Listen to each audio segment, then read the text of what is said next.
Welcome, ladies and gentlemen. This is the InfoWars Nightly News. I'm your host, Aaron Dykes. Today is Friday, January 18th, 2013. Our liberties are on the line. Tonight on the InfoWars Nightly News, the DOJ's latest snitch campaign has Big Sis asking you to tattle on gun owners. Then, epic win. The TSA is to pull their X-ray scanners. And Eric Holder pumps the brakes on releasing Fast and Furious documents. All that, and Sheriff Mack says hell no to gun control. This is the most critical time. We are the generation right now deciding if we're going to go along with a communist agenda that's going on in Washington, D.C. right now, or if we're going to maintain and preserve our constitutional republic. Coming up on the InfoWars Nightly News.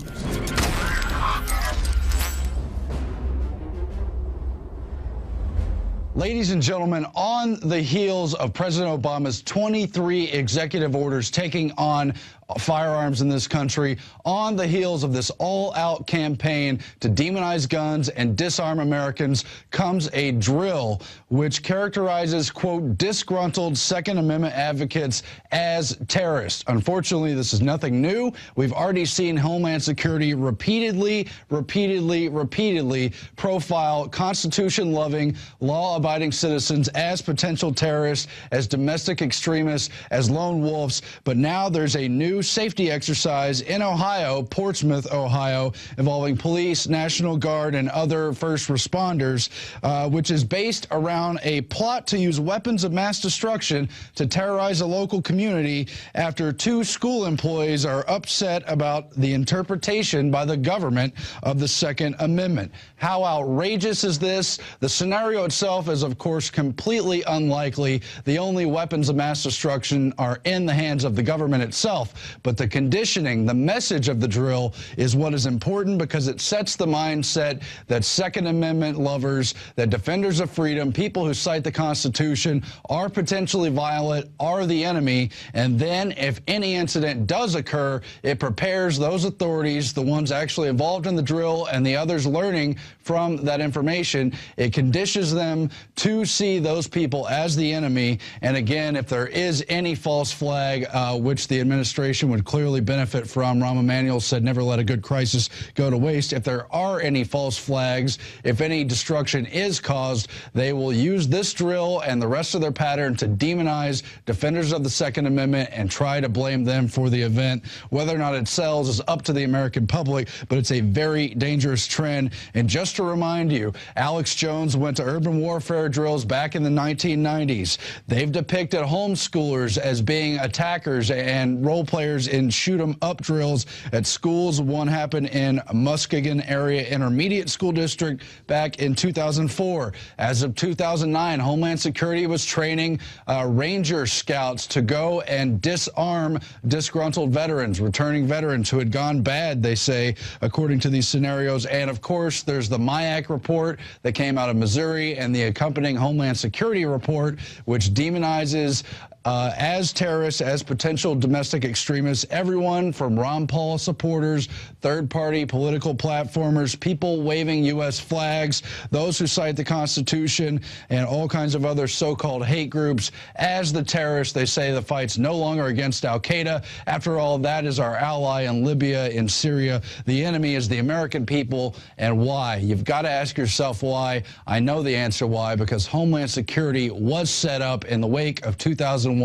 Of course, it existed before that, but I mean set up to be empowered on the heels of the Patriot Act, on the heels of the anti-terrorism fervor, to occupy this country, to destroy its Bill of Rights and Constitution, and to take over at the federal and international level. It's disgusting. And the only pretense of legitimate authority they have is under emergency powers to suspend the Constitution in the event of a crisis and implement martial law. And they are acting all along as if the Constitution itself is already suspended so that they can do their takeover. And there's been emergency rule powers in this country since at least the 1930s, and they continue to use it illegitimately against the Constitution, and we have to continue to say no. That's why states' rights and individual rights are in place. You can tell I'm angry about this report because it does not stand alone. It is not just the drill. There is also the West Point think tank, which has cited the far right as the next dangerous extremists.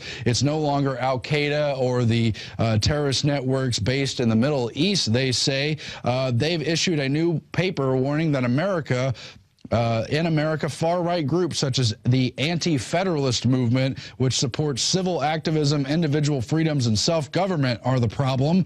The Combating Terrorism Center at the U.S. Military Academy at West Point has issued the report titled Challengers from the Sidelines, Understanding America's Violent Far-Right, and they go on to lump in constitutionalists, anti-federalist, fundamentalist movements, states' rights movements with racist white supremacists, which are as rare as leprechauns.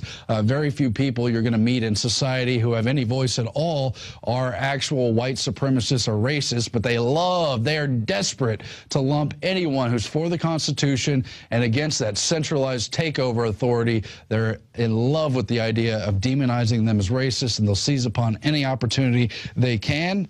The report goes on to detail how, while far-right groups' ideology is designed to exclude minorities and foreigners, the liberal democratic system is designed to emphasize civil rights, minority rights, and the balance of power. And what is this think tank all about? It's about brainwashing our servicemen, our military men, the police and law enforcement officers in this country, and other so-called authorities to believe that the people are the enemy and that the authority is some centralized government dictating orders. It is all backwards. Those are all the reasons this country was founded on individual liberty, to push back against tyranny and to create a buffer of separations of power so we could have some kind of freedom. And individual rights enshrined in the Bill of Constitution grant minorities rights. They extend rights as broadly as possible, and the horrible past of slavery and racism has hopefully been dissolved and excluded. And when you give people those rights, that's the basis to go forward to a new and better society. The Bill of Rights is what we need to stand on and launch from. It's not what we need to let be demonized and done away with in the name of stopping terrorism. It's so ridiculous, makes me so angry. Alex has more on the DHS latest episode of demonizing constitutionalists and other Americans, gun owners, as the terrorists. Here's that video right now. Alex Jones here with the most important Second Amendment information I've ever covered. For those of you that regularly listen, you know in the last decade, I have warned that Homeland Security was really set up to confiscate guns from the American people and to set up a Stasi police force against libertarians, conservatives, gun owners, returning veterans. I said this even before Homeland Security documents got leaked to us. You remember 3.5 years ago, stating, yes, veterans, gun owners, conservatives are what Homeland Security really was set up for. Now, Janet Napolitano has come out, the article is at Infowars.com, and they're saying we're going to use the See Something, Say Something snitch program that they say is for Al-Qaeda and NDAA and all this garbage on the American people. And what they're announcing with the 23-point executive order and all the rest of it is an all-out total mobilization against the Second Amendment. Now, I've been telling you this for years. Bob Schaefer went on CBS 2 mornings ago and said, our presidents defeated Hitler, we defeated this and that, we can defeat the gun owners. This is all out, and they intend to persecute us. This is a civil rights issue.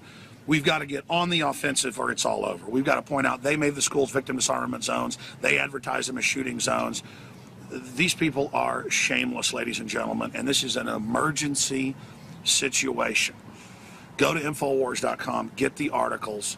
There are Democrats all over the country calling to just confiscate everything now. Now they're saying just take handguns, period. Now they're saying take rifles, period. They know things are collapsing. Homeland Security is meant to take us into receivership. I knew this over a decade ago because I would go to urban warfare drills, and I would see the military trying to take on the American people. And then I talked to sources inside government and said, yeah, our main focus is veterans and gun owners. And I mean, even 15, 16 years ago, I talked to multiple ROTC commanders in colleges in San Antonio, also in Michigan, other areas. They said, all we train to do is take on gun owners and militias. And you've got 4 different TV shows coming out, like I Hate Paul Revere and Founding Fathers, where they make the founders look bad. They have other shows where they're demonizing American gun owners like Founding Fathers, where we're the terrorist. This is a total program. You can see the full rollout in shows in development in the last year ahead of this demonization program. They admit the White House and Department of Defense coordinates with the different members of the media at a national level to put out this propaganda to, quote, brainwash people, as the Attorney General famously said about guns. This is the labeling of real Americans that understand the globalist takeover as the terrorist. And they're trying to convert the entire Homeland Security system over to us. Now they tell us Al-Qaeda's good. Now they tell us they're doing a great job in Syria and Libya. They're saying, no, now Homeland Security is for you. You, the gun owner. Folks, if you put up with this, it's all over. You better make the mainline conservative talk show hosts get on this. You better get aggressive with your people in Congress, because the globalists mean business. We'll cover it more today on the radio with Mike Adams and Paul Joseph Watson, Infowars.com. I'm Alex Jones. You have been warned. Now, ladies and gentlemen, we've seen people stand up in the countryside, in the parts of real America, and say they will not go along with the infringement of the Second Amendment. We've seen oath keepers, we've seen police chiefs, we've seen sheriffs, we've seen state lawmakers, and now Missouri state reps are introducing legislation to also protect the Second Amendment. They joined states like Wyoming and others to just send that signal that we're not going to infringe, and that the states are not obedient to the federal government. They have their own sovereignty, so do local districts. That's what our country is. It's encouraging to see that in the news there, and we'll see if any of these laws, if any of these bills become law, but it's already law. The Second Amendment is already guaranteed and enshrined. It's merely identified in the Bill of Rights. We're going to get into that in detail on the other side of the break with Sheriff Richard Mack, who's been on the issue for virtually his whole career.